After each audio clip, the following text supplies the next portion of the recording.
Both Ukraine and Russia are reporting intense fighting along the southern front. Ukraine claims Russian forces launched 5 missiles and 60 airstrikes in the past 24 hours.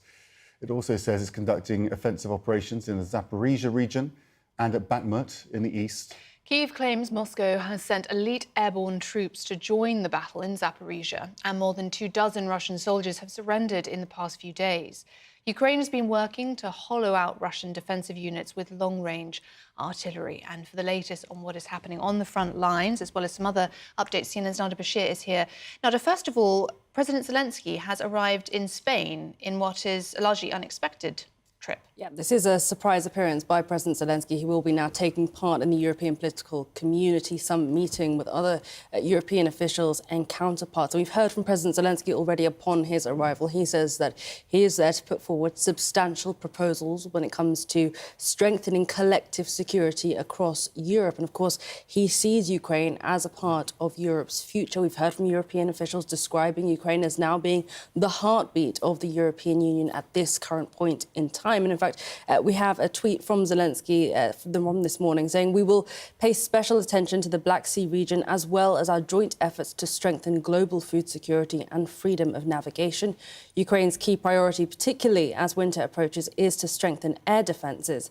We have already laid the groundwork for new agreements with partners and look forward to their approval and implementation."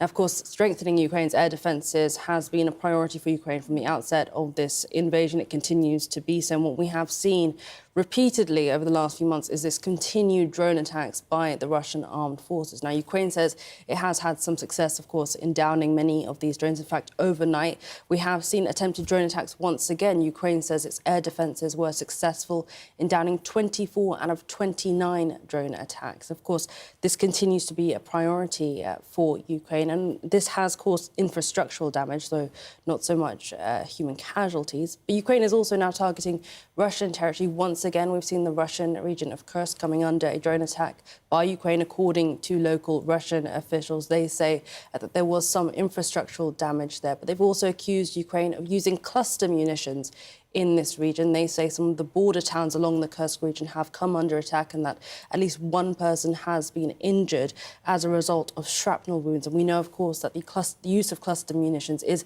deeply controversial because of the impact this can have on civilian lives when it comes to the aftermath and the shrapnel wounds that this can entail. But as you mentioned, that the fierce fighting along the front lines continues.